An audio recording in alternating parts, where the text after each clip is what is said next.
2019 has been a remarkable month.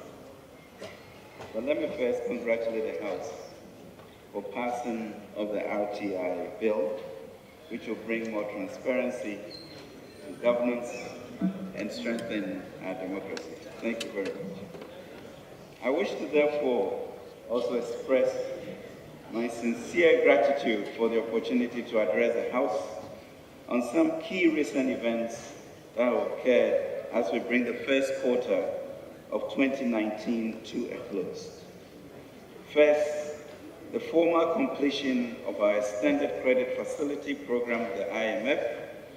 Secondly, the historic €3 billion Eurobond issuance.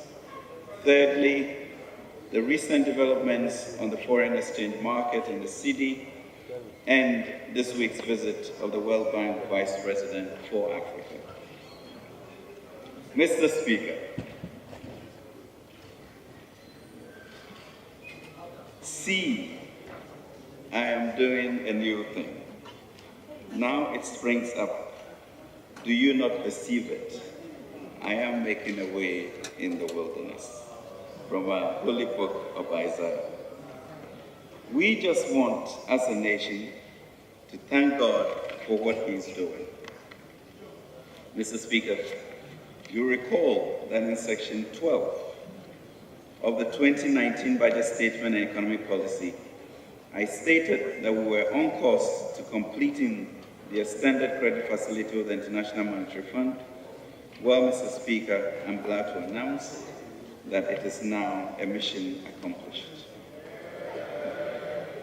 Mr. Speaker, Ghanaians who have been the victims of poor economic decisions of the past know all too well that the healing process has not been easy.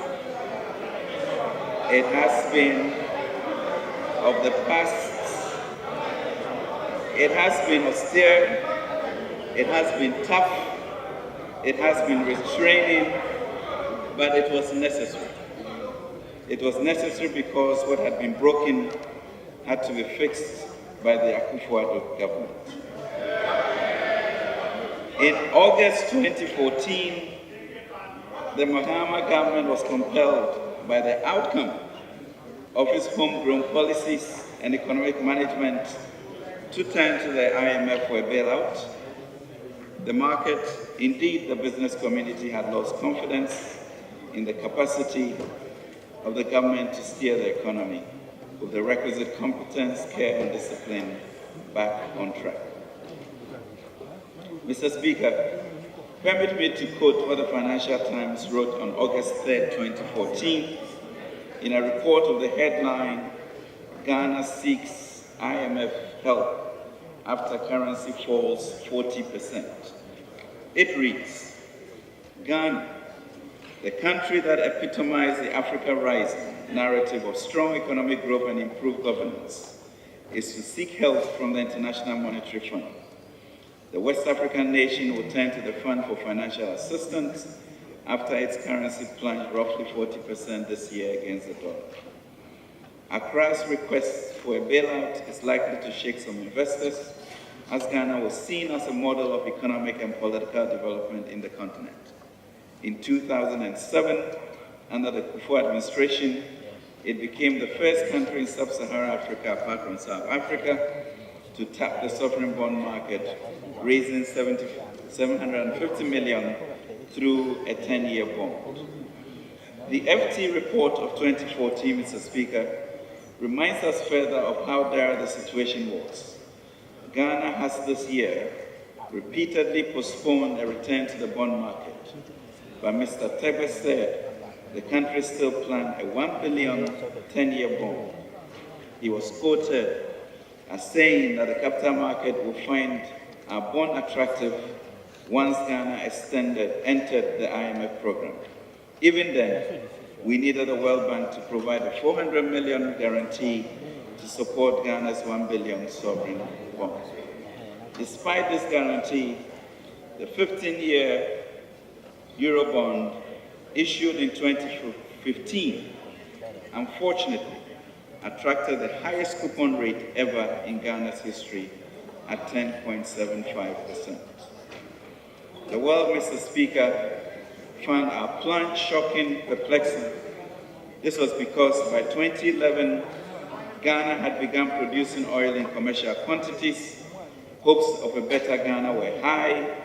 Sadly, Mr. Speaker, by the end of the following year, 2012, the economy was already in a tailspin spiral by the excessive spending, particularly in the last 4 months to the 2012 general elections.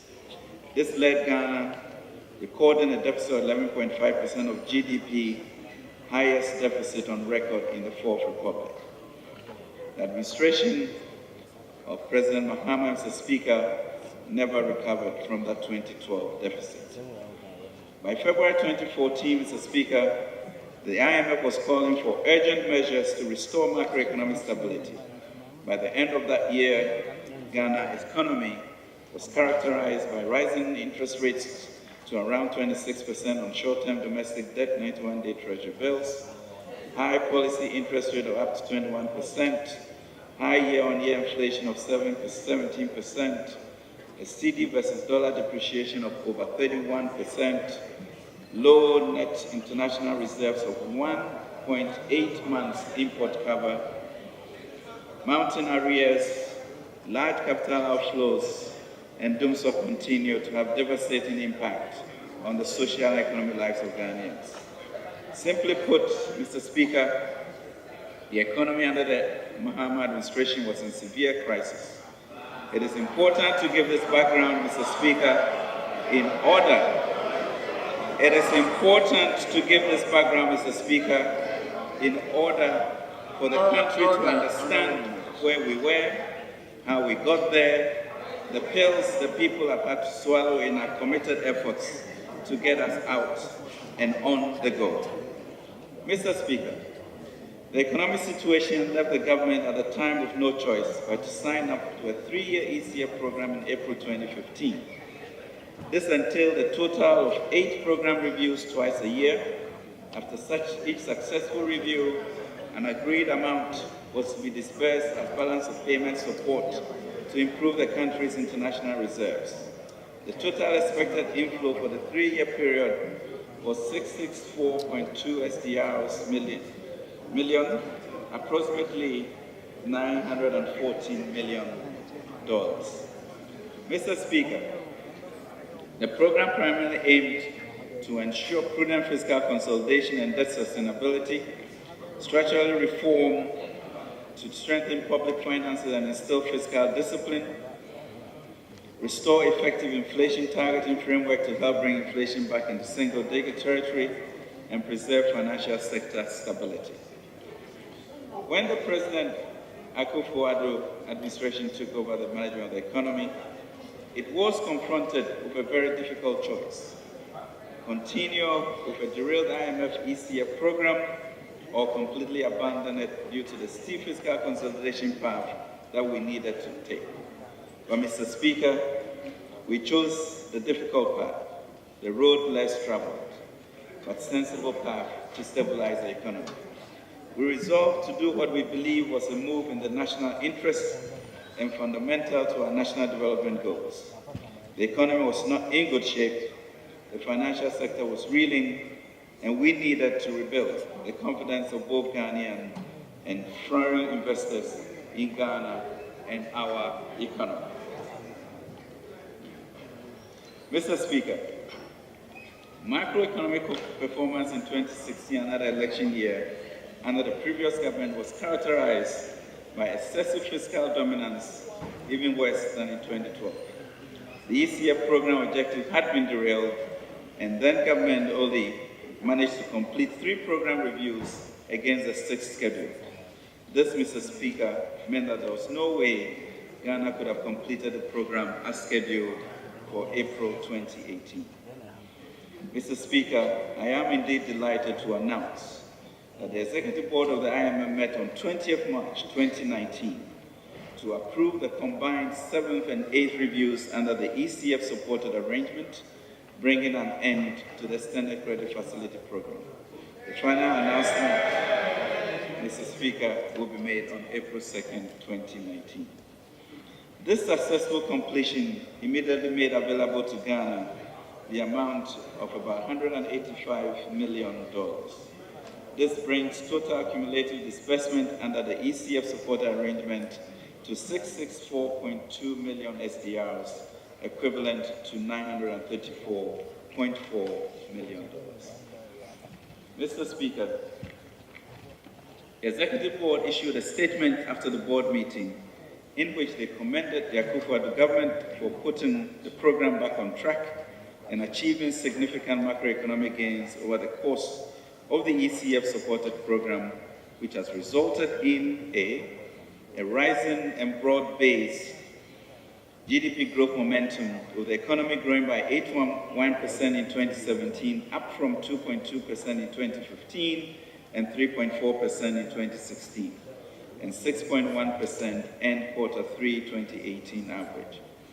Effective monetary policy put in place and a sustained disinflation. Inflation now at 9.2% from 15.4% in 2016. Accelerated fiscal consolidation with deficit contraction of over 3% of real GDP from 7.3% in 2016 to 3.9% in 2018. A successful banking sector cleanup with over 1.5 million deposited funds saved. Mr. Speaker, in 27 months, President Akufo-Addo's government has achieved the following. It completed in 8 months, August 2017 to April 2018, 3 reviews compared to the 3 reviews in the previous administration. It completed 2 back-to-back combined reviews, 5th and 6th, and 7th and 8th. It completed 12 structural benchmarks. All our performance that significant macroeconomic gains have been achieved over the course of the ECF-supported program, and especially over the last 2 years, some challenges remain. To ensure irreversibility, there is the need to maintain fiscal discipline and avoid off-budget expenditure and fiscal dominance. Enhance public debt management, continue the prudent monetary policy to guard against upside risk to inflation, enhance the financial system's soundness and resilience, and to implement an aggressive revenue mobilization regime. Mr. Speaker, to this end, the codification of policies into laws and systems to promote fiscal discipline, debt sustainability, and sanctioning offenders provides a strong platform to safeguard our gains and ensure irreversibility. This includes the Fiscal Responsibility Act, which will, among others, cap the fiscal deficit at 5%, whilst ensuring positive primary balance beginning from 2019, and censuring any Minister of Finance in the event of a breach. Financial Stability Advisory Council and Fiscal Responsibility Advisory Council were established to monitor the government budget for coherence and compliance. Economic Policy Coordination Committee, co-chaired by the Finance Minister and the Bank of Ghana Governor, to coordinate government's macro-fiscal policy and address any challenges facing government's economic program. Public Financial Management Act, to ensure care for the public purse with a strong sanctions regime, stricter oversight of SOEs, and mandatory timely reporting. The Tax Exemptions Bill has been laid before Parliament for passage to streamline tax exemptions and minimize its abuse. And zero central bank financing, an MOU between Bank of Ghana and Ministry of Finance on zero central bank financing to government extended through 2020 to strengthen inflation targeting regime. Mr. Speaker, let me reiterate, as I indicated in the 2019 budget, that the completion of the ECF program notwithstanding, Ghana remains a member in good standing with the IMF and will continue our productive policy and technical collaboration. We do have choices within the Article 4 framework to ensure positive engagement of the IMF as a trusted advisor. Mr. Speaker, on the €3 billion Eurobond issuance, as you may recall, we stated in the 2019 budget the government's objective is to borrow at the least cost and at a prudent level of risk. In line with this, Mr. Speaker, we have managed to back the old trend by reducing the rate of debt accumulation from 22% per annum at 2016 to 14.5% as of 2018. Consequently, we sought and received your approval to issue sovereign bonds of up to $3 billion. Through an open bidding process, the government of Ghana selected 5 lead managers and 5 co-managers for the $3 billion issuance program. The lead managers advised government of Ghana to issue a Eurobond in the shortest possible time to avoid the potential turbulence we experienced in 2018. In 27 days, Mr. Speaker, the Ministry of Finance team, assisted by the Bank of Ghana, Attorney General, Ghana Secretariat Services, and others, with the lead managers and co-managers, packaged the transaction, completed due diligence, commenced and completed the roadshow, and priced the deal. This must also be a record, and I'd like to commend the team and the lead and co-managers for a job indeed well done in record time.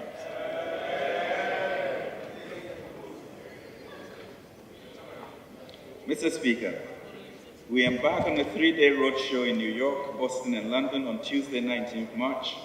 Ghana priced a US $3 billion tri-tranche bond with a weighted average of 7, 12, and 31 years.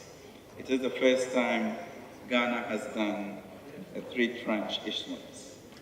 The team met with over 130 fixed income investors face-to-face and via conference calls. The deal generated strong interest with peak orders, Mr. Speaker, in excess of US $21 billion, representing an oversubscription of 7 times. Our final order book closed at $17.2 billion, which was the highest order book achieved in sub-Saharan Africa.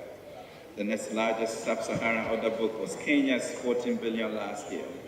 The 31-year bond, Mr. Speaker, is also the longest ever issuance in Africa. To put this in context, Ghana issued its first Eurobond in September 2007 to raise $750 million. Its order book was nearly 4 times larger. The second Eurobond was issued in 2013 for $1 billion. Its order book was only 2 times larger. Moving forward to 2015, a $1 billion Eurobond was issued, even at a high coupon rate of 10.75%, its order book was only 2 times larger at $2 billion. The last Eurobond of the previous government of $750 million was issued in 2016. The order book was $4 billion, over 5 times larger. But this came at a high cost of 9.25% for a 6-year bond, compared to this year's 7.875% for a 7-year bond. Indeed, the size of this year's order book was truly unprecedented, especially when considering its competitive pricing. Furthermore, Mr. Speaker, this multi-tranche bond offering was Ghana's largest single transaction by nominal size since its inaugural international debut in September 2007. Leveraging the considerable demand, Ghana priced all the 3 tranches at or inside fair value as follows.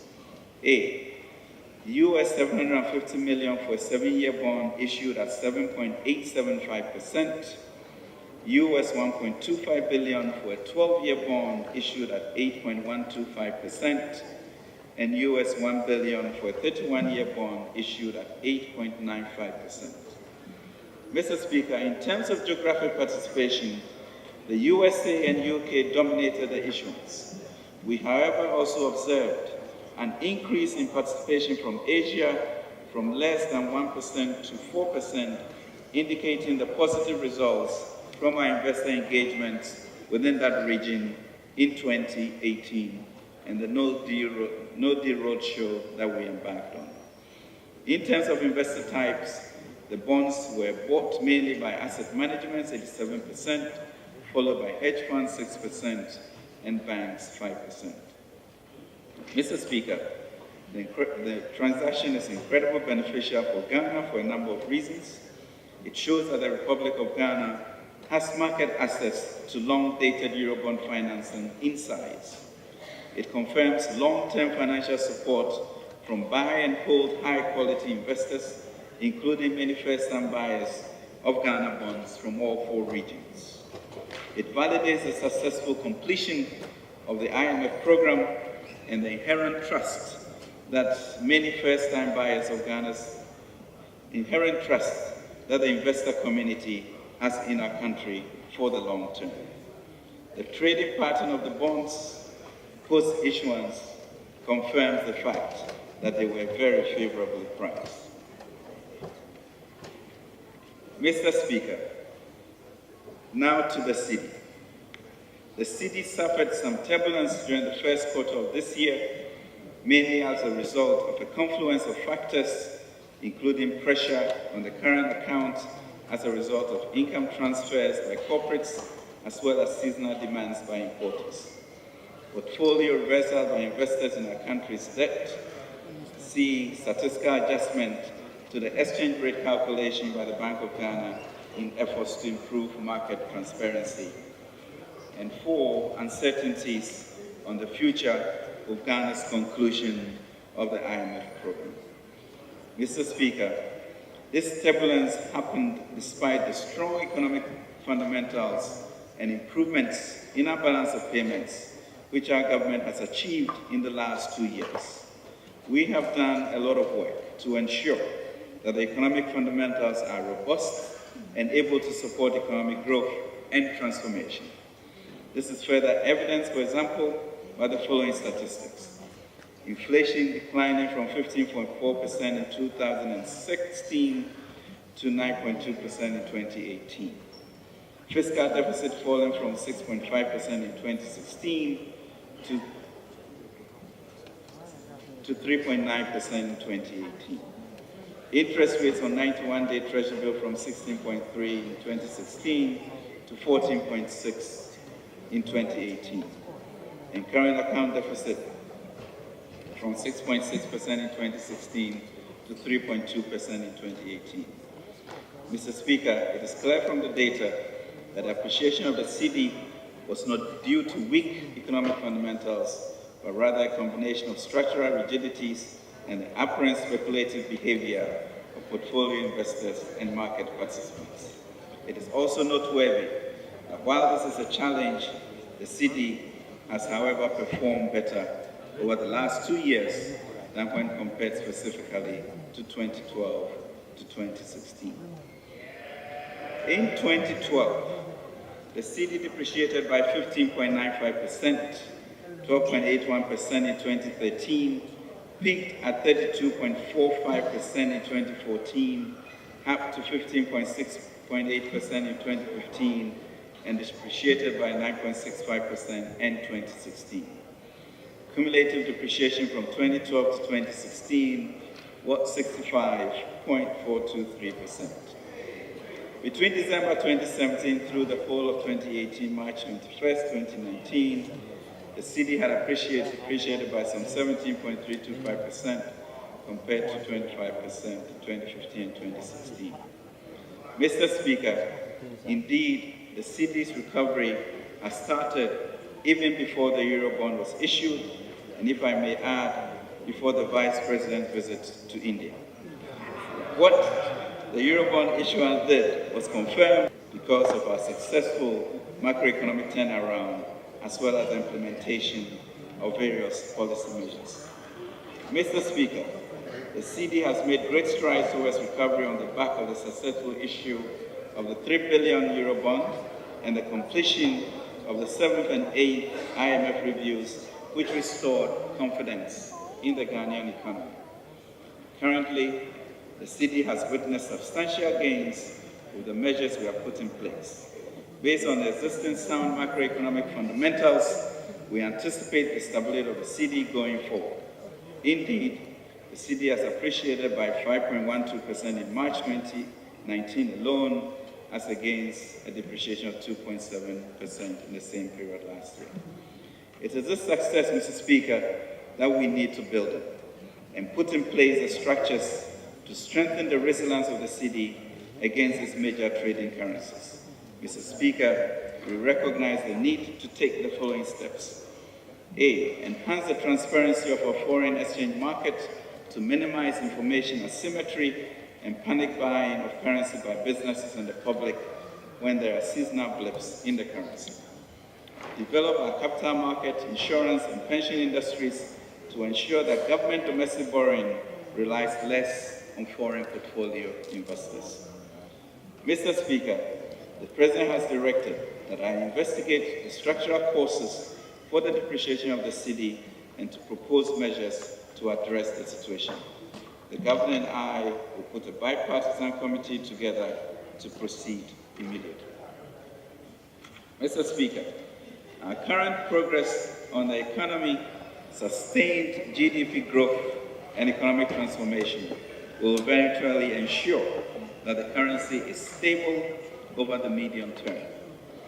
The Bank of Ghana will remain vigilant in the short term to build adequate reserve buffers and promote market discipline in the forex market. And over the medium term, the government will ensure that we have a transformed economy that will strengthen our trade, current and capital accounts. We believe that our current efforts to boost exports and reduce imports by diversifying and deepening the economy through industrialization and developing the agribusiness and improvements in our financial sector architecture will provide the needed scope to guarantee that our currency becomes even more resilient.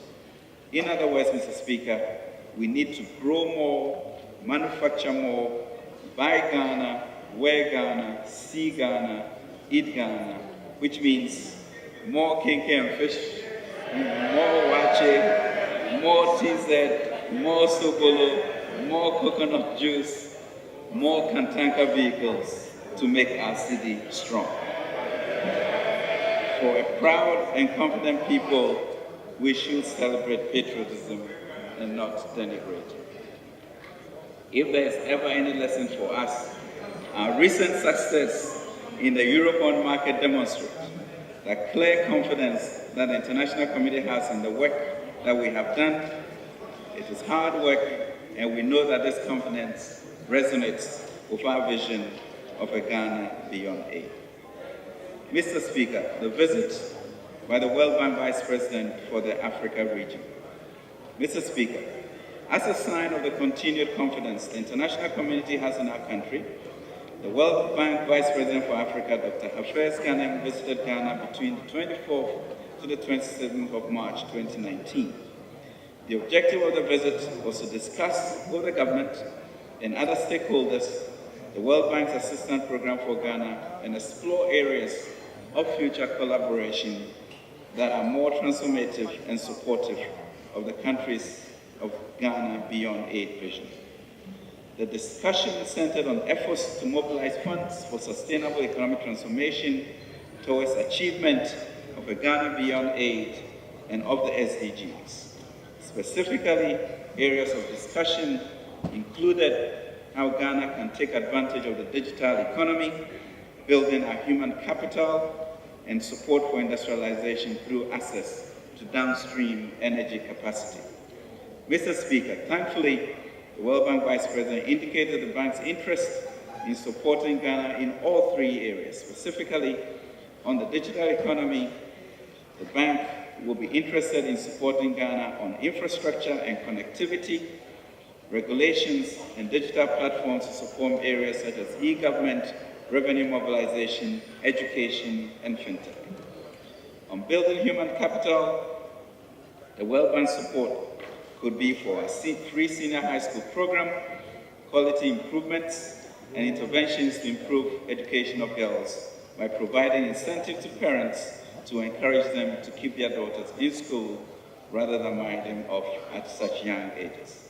And in doing so, also reduce the incidence of stunting of children, since educated mothers are more knowledgeable about nutrition.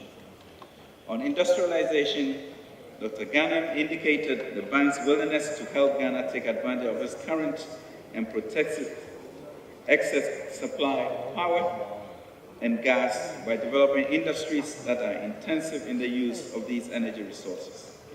Furthermore, the bank will be willing to assist Ghana to export some of its excess energy to other countries in West Africa. The bank has also indicated its willingness to increase our window by some $2 billion or so, including increase in the budget support envelope. Mr. Speaker, as I indicated during the 2019 budget statement, we recognize that while the current resources are insufficient to meet every need and every demand of every Ghanaian, there are no limitations on our collective potential. So, Mr. Speaker, we have been creative in our efforts to take Ghana beyond aid through social partnerships and harnessing our entrepreneurial spirit as a country to build infrastructure, develop industry, and support agriculture. Mr. Speaker, Ghana is doing something right, and it is time we all pulled in one direction. The Lord is indeed doing a new thing for Ghana, and we should not be afraid. It is time we build a broad consensus on what is good for the Republic. As Edmund Burke told his electors in 1774, Parliament is not a congress of ambassadors from different and hostile interests. Parliament is the deliberative assembly of one nation with one interest, that of the whole. Mr. Speaker, I believe as a nation we are witnessing God's special regard for Ghana. In a space of 1 week, we saw 21 billion rush for a Eurobond issuance. We successfully concluded an IMF program, and we are experiencing an impressive recovery of the cedi, ending with the World Bank doubling what it had intended to support us with. The Lord has indeed given us hidden treasures stored in secret places, so we all know that He is the Lord.